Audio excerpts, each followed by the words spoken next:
Thank you so much for joining us today here at University of Melbourne's Kamilia al-Eriani. I'm speaking about the Saudi intervention in Yemen, which is, I think, one of the greatest humanitarian crises of our time. We're very lucky to be joined by Kamilia. Kamilia has a PhD from the University of Melbourne, and her research interests include state politics, the process of de-democratization and modes of ethical politics.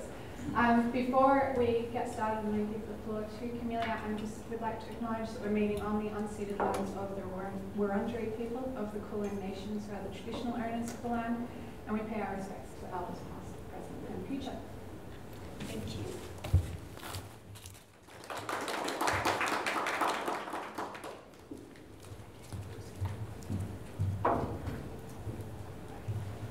Okay, thanks, Dara, and I'd like to thank the Decisive Storm for organizing this Suna. Special thanks goes to Suni for all the hard work she put into organizing this.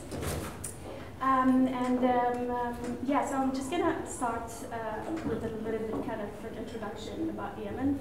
And of course, there's a map just to give you a sense where Yemen is. For those who don't know, I'm sure that everybody knows where Yemen is. So, located at the southern tip of the Arabian Peninsula, Yemen was divided into two countries. Northern Yemen under Zaydi-Imamate rule until 1962, and the southern Yemen under the British rule until 1967. The two Yemens were unified in May 1990, creating what is known today as the Republic of Yemen. Yemen is the only republic in the Arabian Peninsula, the seat of 6 monarchies. So this is very important. I think it also plays into today's politics. Yemen is, on the 25th of March 2015, the Kingdom of Saudi Arabia and its alliance announced the beginning of a large-scale military operation in Yemen, which continues until today. The Saudi coalition claimed that the military operation was necessary to contain the Shia Iranian expansion in the majority Suni Arabian Peninsula. The aim of the operation was to restore the legitimate rule of Hadi government that was overthrown by the Huthies, or what the Saudi coalition called the Iranian proxy in Yemen. Experts and policy analysts quickly dubbed the pre-war struggle, the war and the civil war provoked as sectarian. This description does not capture the complex and unique history of reconciliation between Zaydi-Shi'it and Suni Arabian doctrines in Yemen. I would like to start with this history to argue against the claim that the initial struggle was sectarian. This is, however, does not suggest that after 5 years of ongoing war, the Yemeni sense of communal religiosity remains intact. The second part of this presentation offers a very preliminary reading of some geopolitical shifts that could possibly help us understand what is going on, why the war started, and why it continues. Okay, so starting with the history.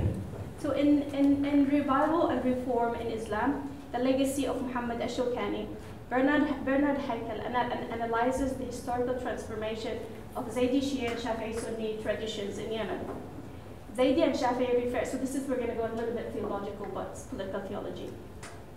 Zaydi and Shafi'i refer to the main madhabs, school of jurisprudence in Yemen, within which Islamic practices and scriptural interpretations are debated.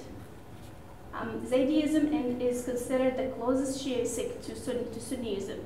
Zaydi is a madhab of Shiite Islam that differs from Shafi'i Sunni in its stress on having a just ruler who must fulfill rigorous qualifications and duties.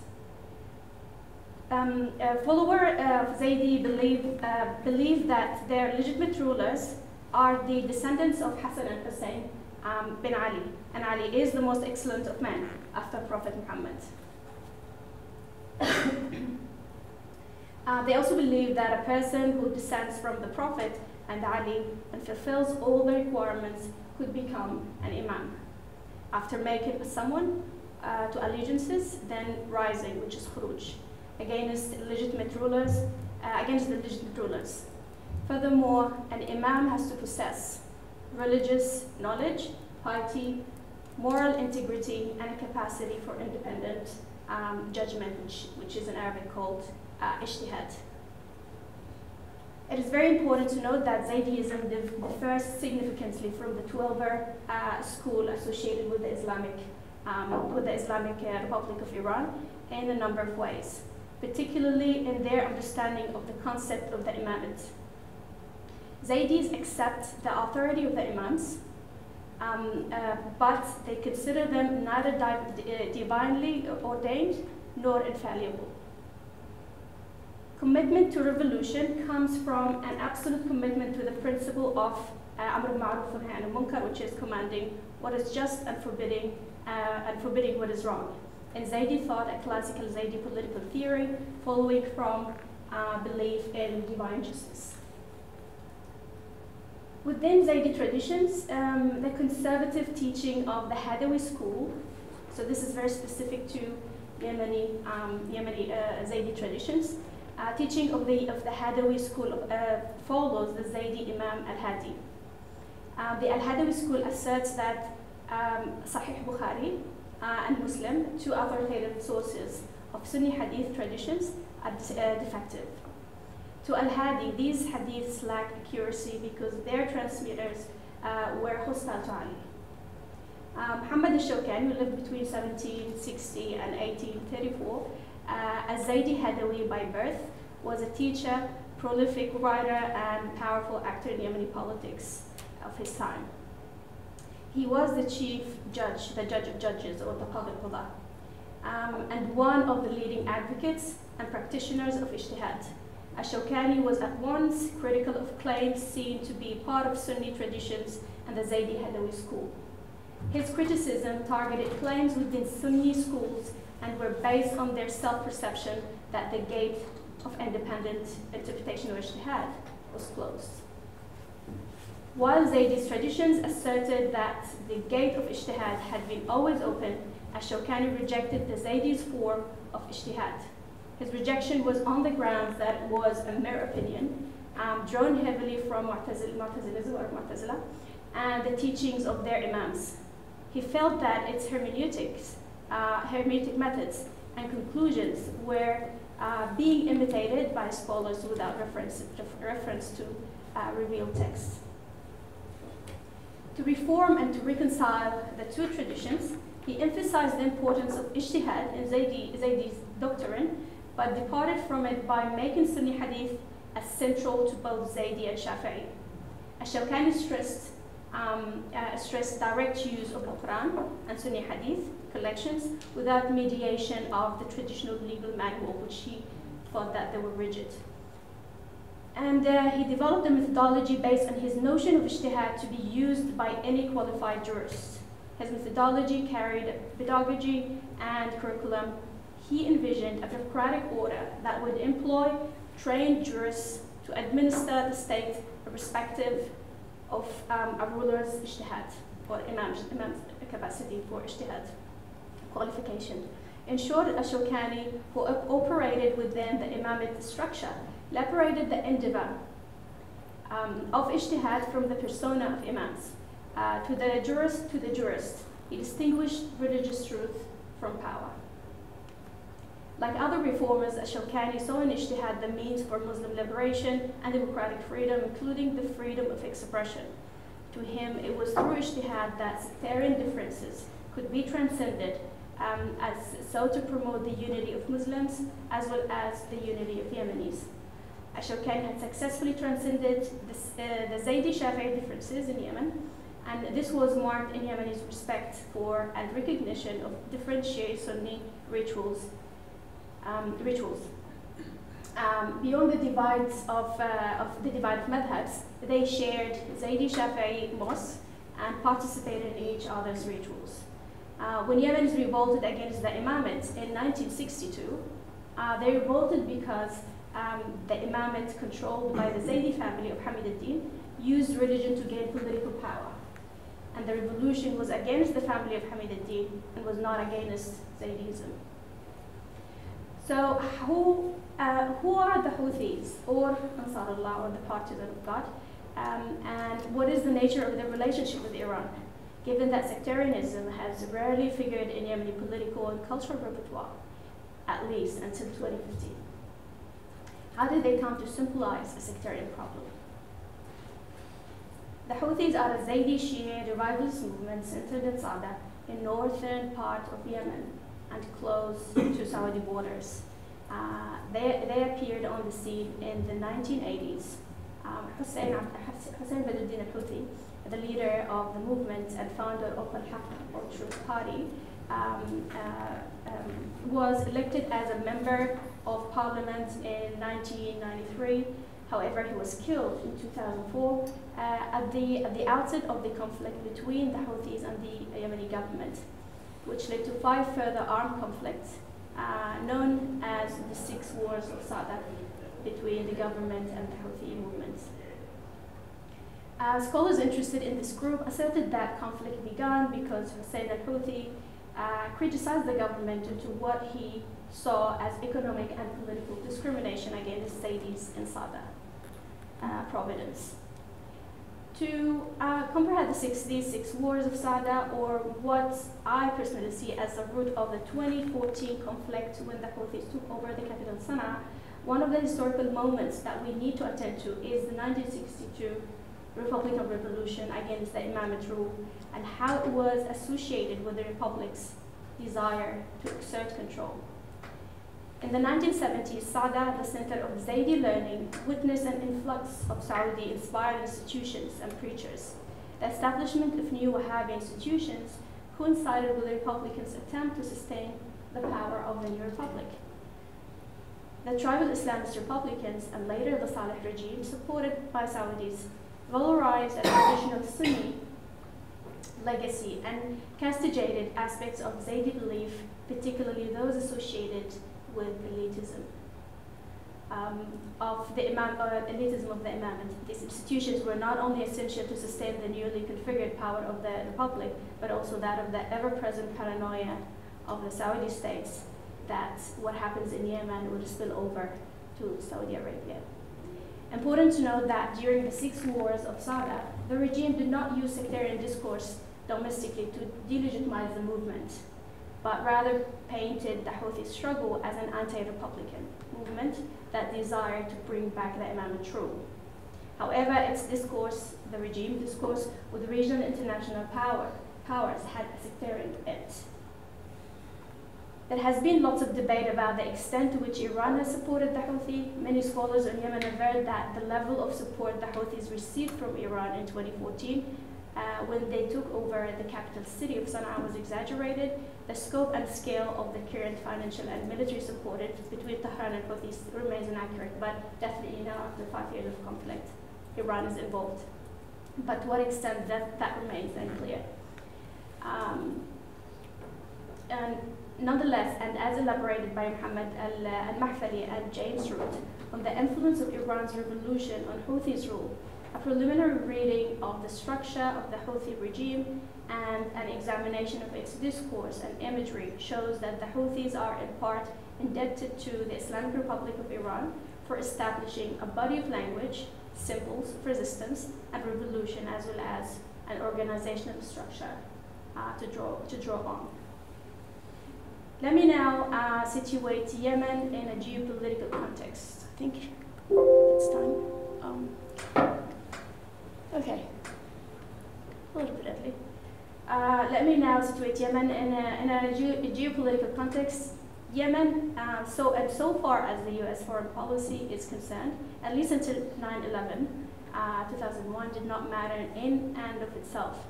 But the fact that Yemen is the only republic in the Arabian Peninsula, its proximity to the Kingdom of Saudi Arabia, and its control over the strategic checkpoint of Bab al-Mandab were precisely some of the variables that consequently made Yemen a fault line since the Cold War rivalry between the US and USSR and their proxies, the KSA, the Kingdom of Saudi Arabia and Egypt. This is a long story that is beyond the scope of today's presentation, but let me flesh out how Yemen is implicated in today's Cold War and shifts in global politics. So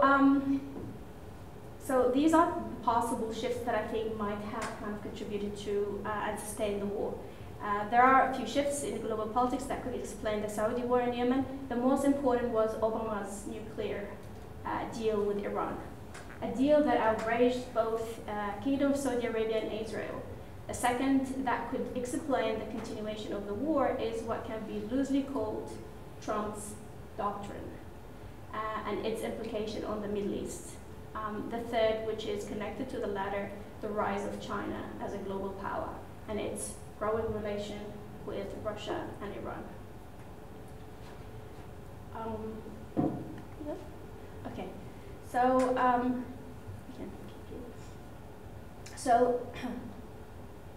the Obama's nuclear deal with Iran was read as a sign of the U.S. abandonment of its historical commitment to the security of both the KSA and Israel.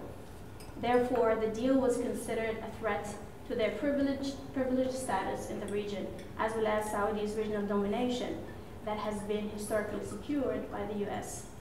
According to many scholars and political analysts, the war against Yemen was then, at least in part, the Kingdom of Saudi Arabia way of reasserting itself as a regional power against Iran, since Obama's deal was seen as a permission to Iran to compete with Kingdom of Saudi Arabia in its regional domination.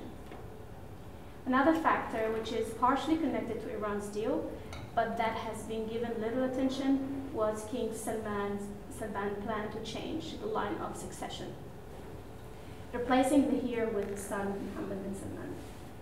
My reading of this big move and its relationship to the decision to wage a war against Yemen is informed by the political theorist Charles Tilly's work on war and state-making. He argues that there is a strong correlation between organized means of violence and growth and change of governments. This happens through different activities. First one, he lists 4 activities. Number 1, war making, aiming to eliminate or neutralize rivals outside the territories in which they have clear and continuous interests. Number 2, state making, eliminating or neutralizing rivals inside those territories. Number 3, protection, which means eliminating or neutralizing the enemies of their clients. The Yemeni government has been one of the Saudi clients. Number 4, and the final one, is extraction, which here refers to acquiring the means of carrying out the first 3 activities. If we read the Kingdom of Saudi Arabia war through the activities listed by Tilly, we will see that they do resonate.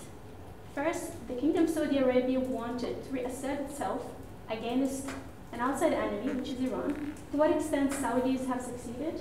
That's another story. Second, containing those rivals inside, whose elimination become easier and easier to justify during war. And here I'm referring to the crackdown on the Saudi princes who claimed their rights to succession. And as for third and fourth, the searing protection the Kingdom of Saudi Arabia offered to Hadi government did not come without I will discuss this later when I talk about the larger geopolitics, as this has to do with Yemen, a strategic location. The second shift is Trump's presidency and his foreign policy. Trump promised to reduce the U.S. direct involvement in the Middle East, which he has fulfilled by giving the U.S. regional allies more authority to take an active role in maintaining regional security.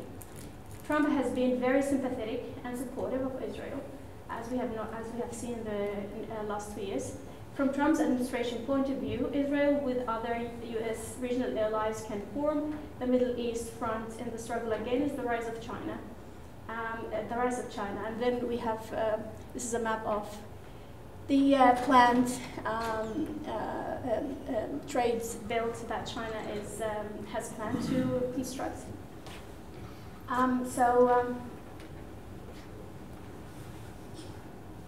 So as we have seen that how the struggle has been partially articulated through the U.S.-China trade war, which I think started 2017, something around 17. We have seen so the U.S. has opposed China's gigantic One Belt, One Road initiative, which has been dubbed as the New Silk Road. being formed from East Asia to Middle East and Eastern Europe. From the US perspective, if China succeeds in building this new Silk Road, China will become the next global superpower. Central Asia has been, to my knowledge, one of the battlegrounds between the US and China, and the US aims have been to prevent the Chinese from having access to the vital energy resources they need to construct a trans-Eurasian energy corridor from reaching China from the Caspian Sea basin and from the Persian Gulf. So the Middle East is the energy center of the global economy and is as significant as Central Asia. The White House and the Pentagon has started the process of creating a NATO-like military alliance in the Middle East, and we all saw that big blow that they were surrounded. So that's, I think, that was part of also the plan. The alliance in the Middle East, kind of a NATO-like military alliance in the Middle East, that includes Kingdom of Saudi Arabia, United Arab Emirates, Israel, Bahrain, Egypt, Jordan, and many other countries in the region, against Iran that has growing military cooperation with China and Russia in the hope of containing China-Russia influence in the Middle East. Securing economic interests of global powers means, in many cases, the militarization of major seaways.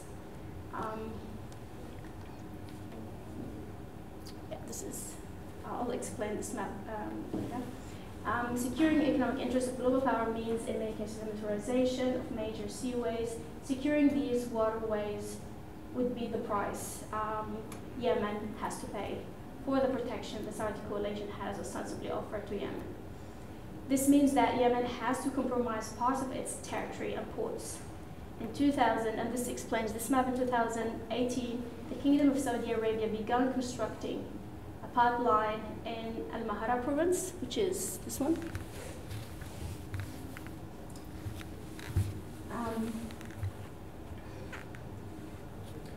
Which will allow the Kingdom of Saudi Arabia to transport oil directly to the Arabian Sea by passing the Strait of Hormuz, which is controlled by Iran.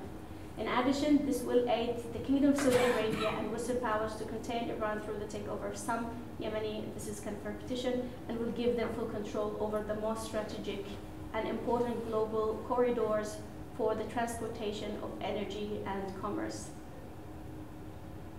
One of those strategic seaways is the Red Sea, which is, maybe you know where the Red Sea is. I thought that I have a larger map, but I think that's this will do.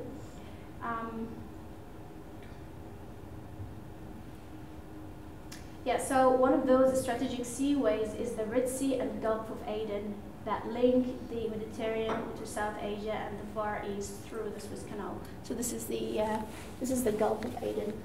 This is the Indian Ocean, and then of course that's the Red Sea. We have something related. Yeah, here we go. So this is the Gulf of Aden, and then this is Socotra, part of the strategic islands. This is the Indian Ocean, and this is of course the Red Sea. And this is Yemen. So it is also major transit. This route is a major transit for oil tankers. A large share of China's industrial exports to Western Europe transits through this strategic waterway. Maritime trade from East and Southern Africa to Western Europe also transits within proximity of Socotra, which is this one. This is Socotra. Through the Gulf of Aden and the Red Sea.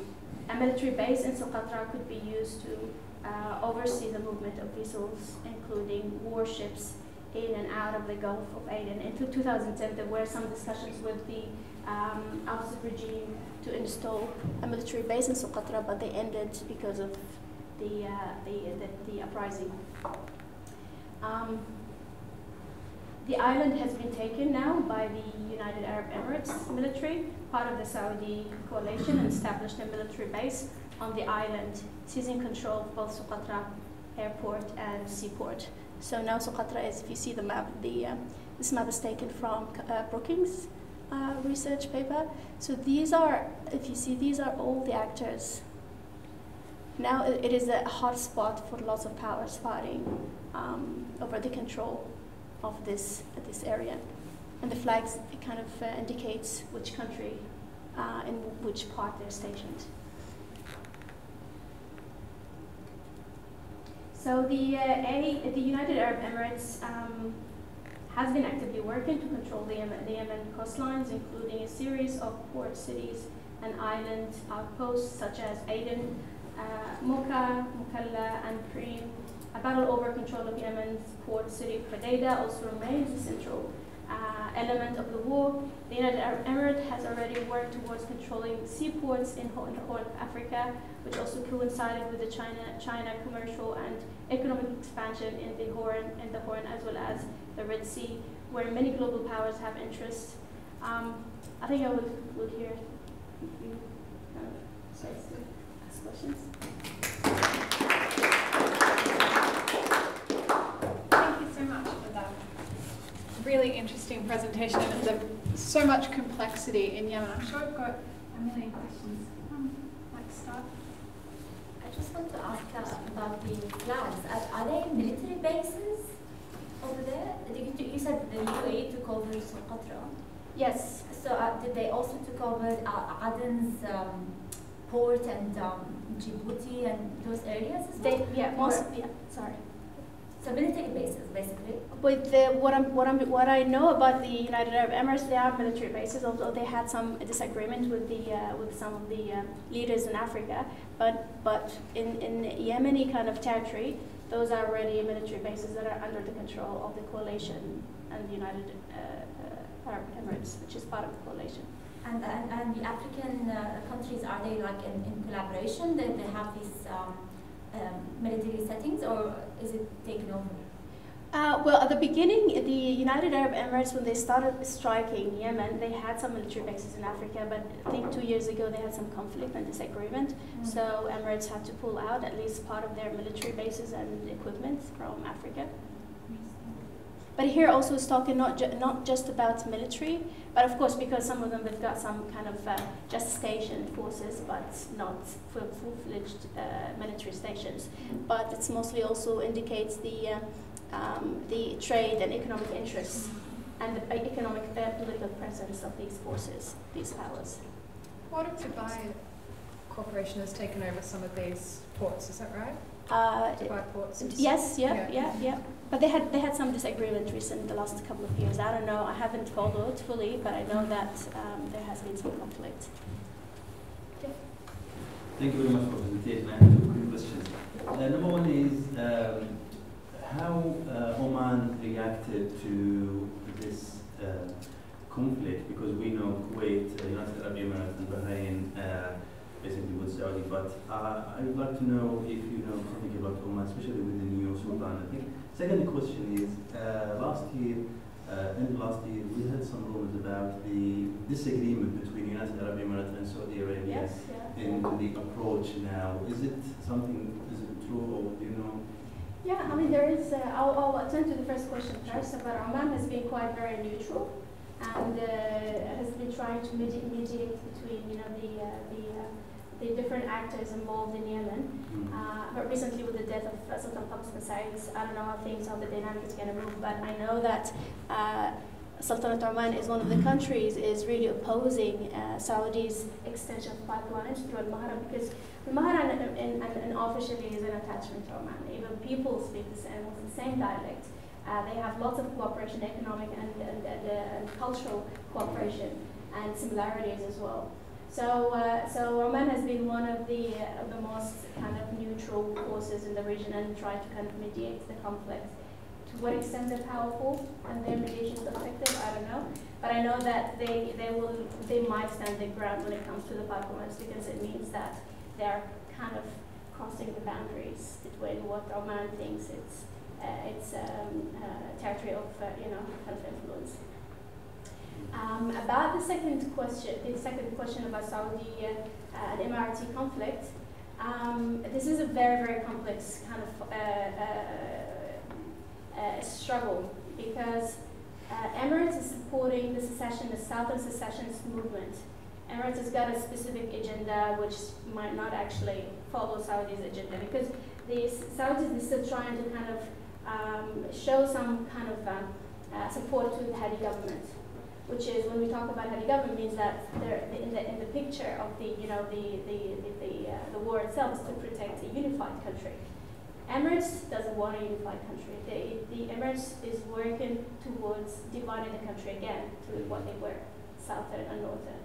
So this is kind of a nutshell. I mean, it's more complex, but this is in a nutshell what is happening, or the reason of the struggle. There has been some reconciliation, but it's very, very, very shallow, and the conflict could break again.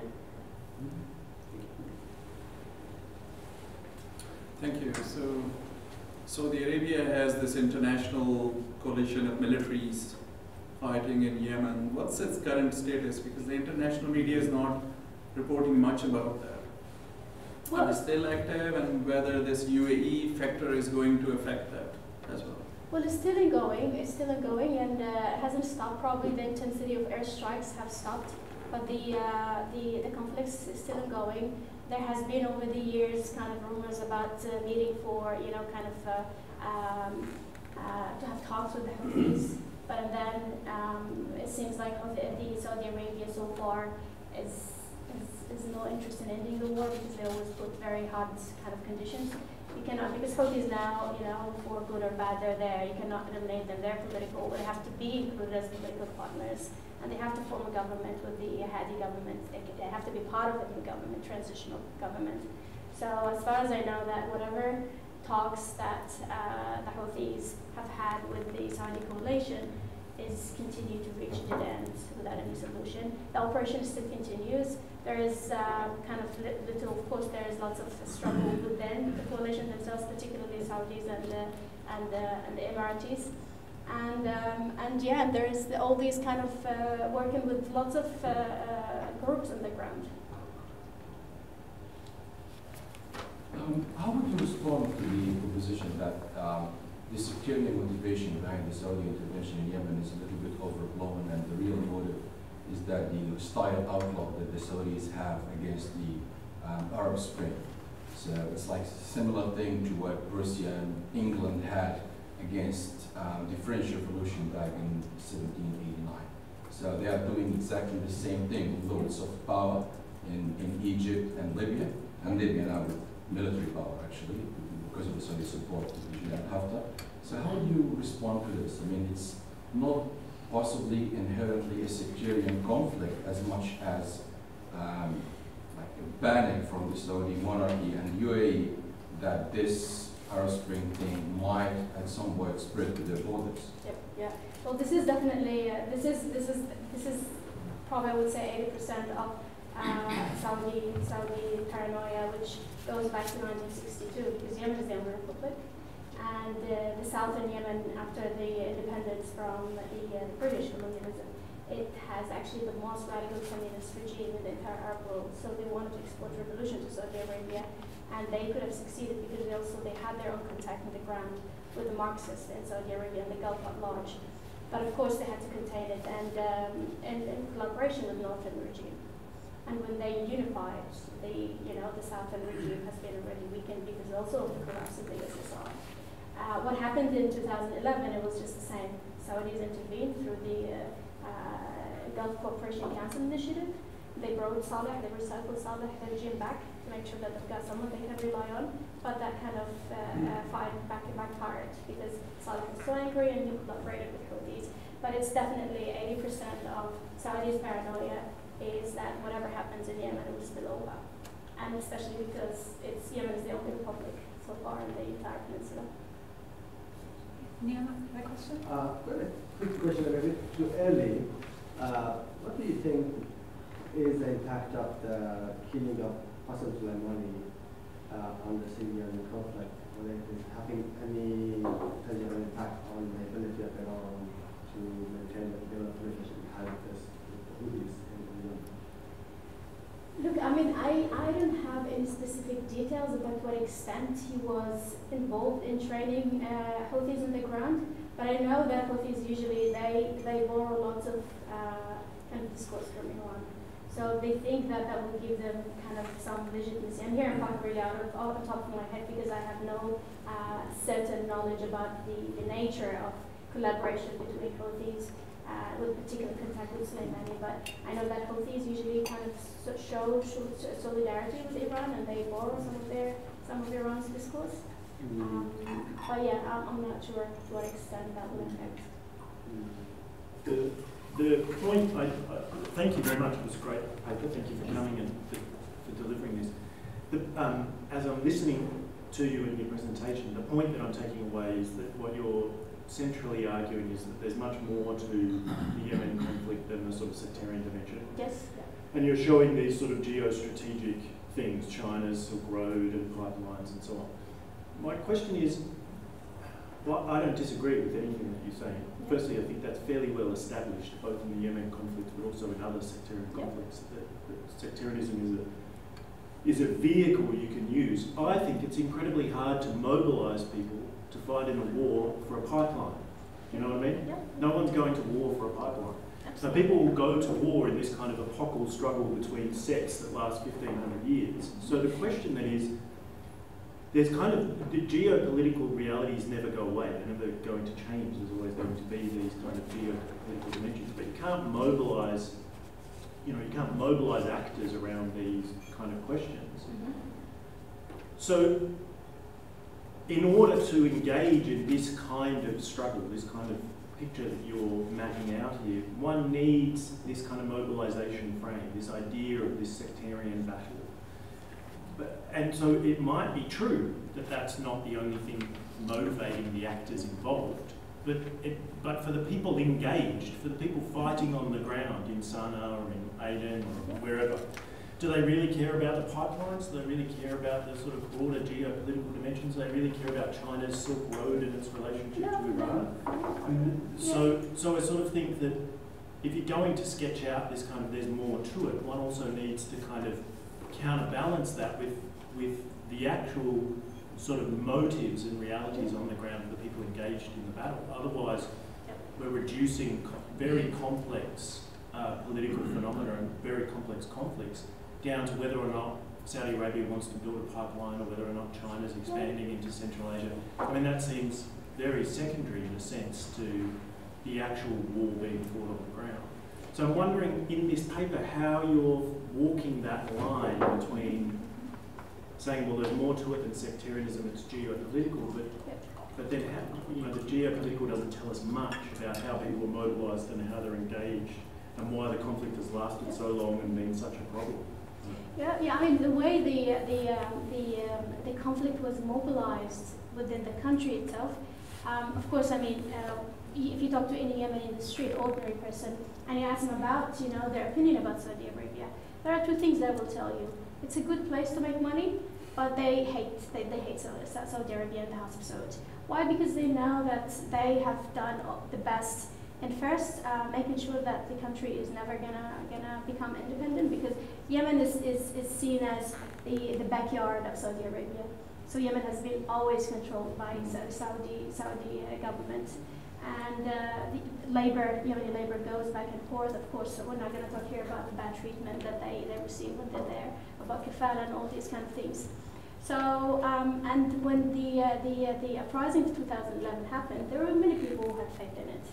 And if you followed what happened in Yemen, Yemen had the longest sit-in protests. It lasted literally more than a year. So people had really strong faith in it that it would actually lead to something. So what happened is that the Gulf Initiative Council came in and kind of really contained the revolution.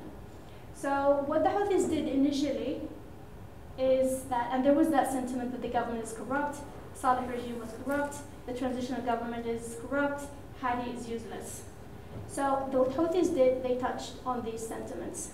It wasn't sectarian initially, and that's what I said, that initially it wasn't, and we're talking about after years of imposing this kind of language of sectarian, by now there is sectarian sentiments that have arisen by now.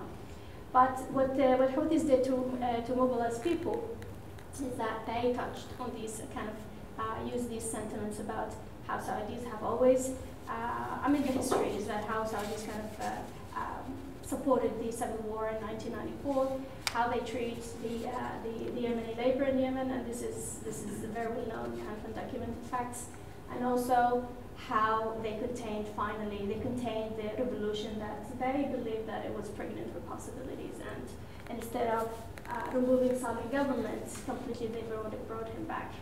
So these were the initial, it was about revolution. Their discourse was that the first 2011 revolution didn't end, and this is the continuation, and they want to drive the forces, the corrupt forces, which is controlled by Saudi Arabia, away. But again, that has changed. There is now sectarian bent to the struggle. It's like lots of similarities with Syria too. Yeah. Yes. So, a quick question. So just to follow on from that, so would it be classed now more as an anti-colonial uprising, because that desire, I'm thinking of Northern Ireland, for example, very much framed in sectarian discussion, but very much a colonial aspect. So do you think that's more, like get rid of corruption of Saleh, etc., and then that corruption with the puppets, but then we've got these other ones, so we're still trying to get them for self-determination? I mean, if you remember what I said at the beginning of the paper, this presentation, they consider themselves as a revolutionary group, and they were initially a revolutionary group. And they draw on Iranian's kind of, revolutionary rhetoric, which is anti-imperialism, anti-Israel, and and they're quite very critical of the U.S. intervention and intervention in the Middle East. So that's definitely that also was part of the repertoire they used to mobilize people as well. From what I understand, you're saying the control of Yemen by Saudi Arabia would allow for the theoretical pipeline, which would allow them to bypass the Straits of Hormuz to control Iran, and therefore undercut Iran's ability to put a naval blockade on the Straits. To what extent would that, I'm wondering, make current sanctions on Iran harder if they did not have that bargaining power, because they were forced to, because the pipeline was going over Iran? Well, I'm not an expert in Iran, but I know if they succeed, they haven't succeeded. They started to build those resentment from Oman and some of the Yemeni tribes that are kind of living in al-Mahara. So the construction started, but it hasn't kind of materialized as yet. I'm not an expert in Iran, but I'm sure that if that happens, it will definitely affect Iran's capacity to negotiate with the US and with other regional powers.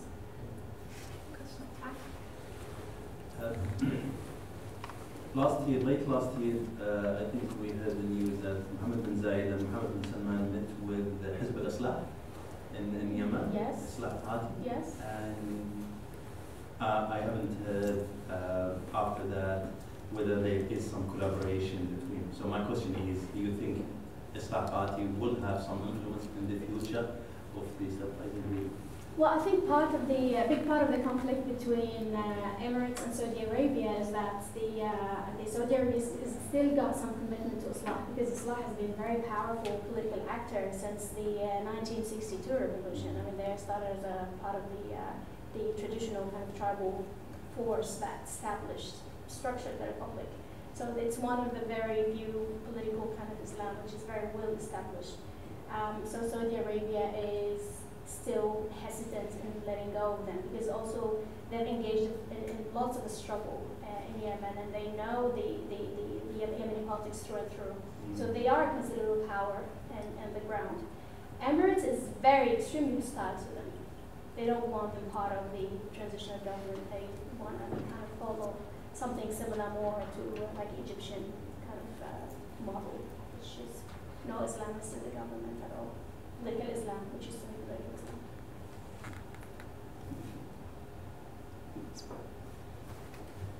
Thanks for your presentation. Thank you. With the Saudis' interest in Yemen, I'm wondering if there is an element of what is the role of personalities in all of this policy? You talked about the broad geopolitics, Iran, Saudi Arabia, China. But there was a change of leadership in Saudi Arabia. Yes. And I wondered if that change of leadership was significant in the decision of Saudi, really engaging in conflict. Yeah, I mean, that's a very good question, and that is, it goes back to the, also the entire kind of faith in, I would say, that Trump government, that Mohammed bin Salman, if they change to someone who's young, can actually kind of, and make some reformation in the country that will kind of make, the West less angry about the abuse, human abuse that's happening there, and also kind of the conservatism, extreme conservatism in that, which is kind of most Saudis kind of experience that. So that was the change of persona. Definitely was one of the variables that also kind of helped in a way to justify because it's a change of government. When you change a government, that might also kind of lead to some conflict. I think this is also touched kind of a little bit on what Terry tells about when you change a government. It's a time that organized violence could be also very viable means to this, kind of to sustain this change. But yeah, I mean, that is because he's young, he can lead the change, and probably if there is any regional coalition that could be formed, the best is to have someone who is passionate, dynamic, young, and he's willing to take, to undertake different changes. Well, what change could he implement? I mean, he's not been forced with liberalisation, has he, in Salman?